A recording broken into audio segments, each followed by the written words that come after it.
Halo, Assalamualaikum warahmatullahi wabarakatuh. Saya Siti Nurhalifah.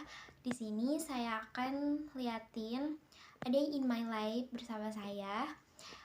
Jadi sekarang masih pagi, jadi kita awali pagi kita dengan menyiram tanaman, memotong tanaman, terus nanti kita akan bersepeda.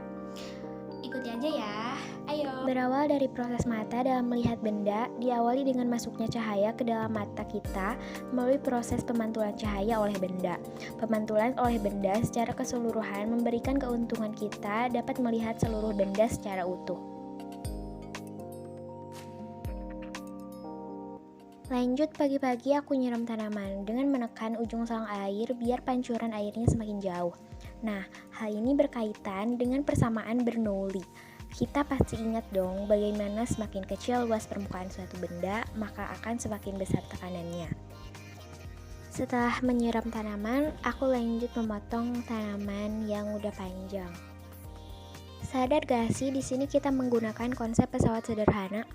Pesawat sederhana adalah alat yang membantu kita untuk mempermudah melakukan kerja atau usaha. Di antara jenis-jenis pesawat sederhana ada tuas kelas jenis 1. Contohnya penggunaan gunting. Penggunaan gunting ini di mana letak titik tumpu T berada di antara titik beban B dan titik tangkap kuasa K. Habis itu aku masuk ke dalam dan sadar gak sih di sini kita juga menggunakan konsep fisika yaitu gaya momen atau torsi dalam membuka dan menutup pintu. Dan habis ini aku siap-siap buat bersepeda ke sawah dekat rumah. Dalam olahraga bersepeda, kita akan mengalami 4 gaya utama, yaitu gaya angin, gaya hambat udara, gaya gesekan, dan gaya gravitasi. Dalam bersepeda, angin yang berhembus berlawanan arah dengan arah gerak kita mengendari sepeda merupakan penghambat. Tetapi, angin juga bisa menjadi faktor mempercepat gerakan sepeda jika arah tiupan angin searah dengan arah maju sepeda.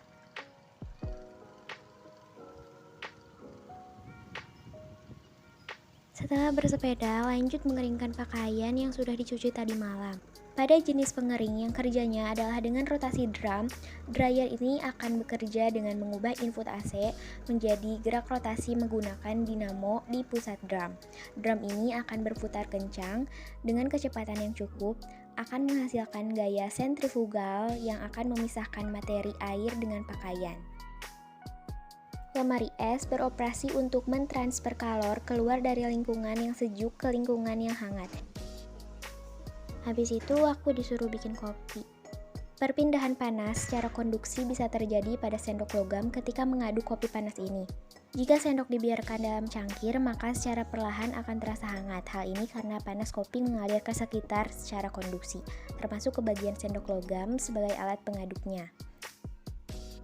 Sebelum mandi, pada saat kita membuka keran, kita biasanya dalam memutar keran, kita harus menggunakan arah yang berlawanan daripada saat kita membuka keran.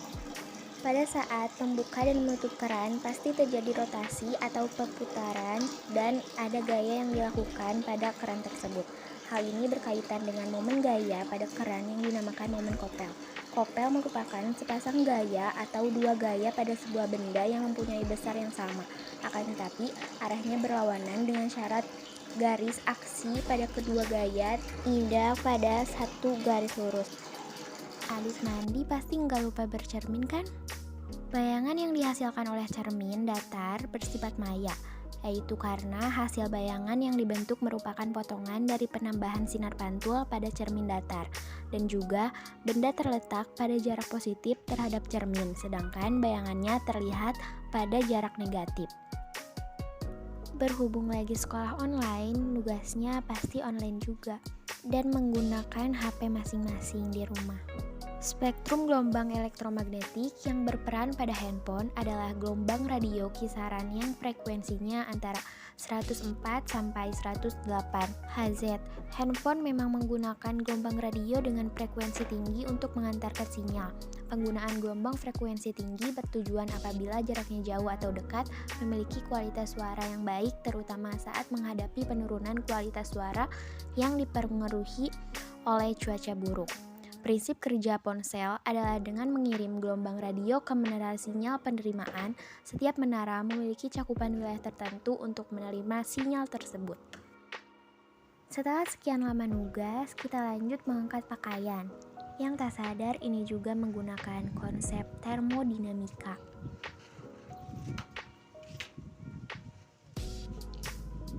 Matahari hari ini sangat terik dan anginnya juga sangat kencang.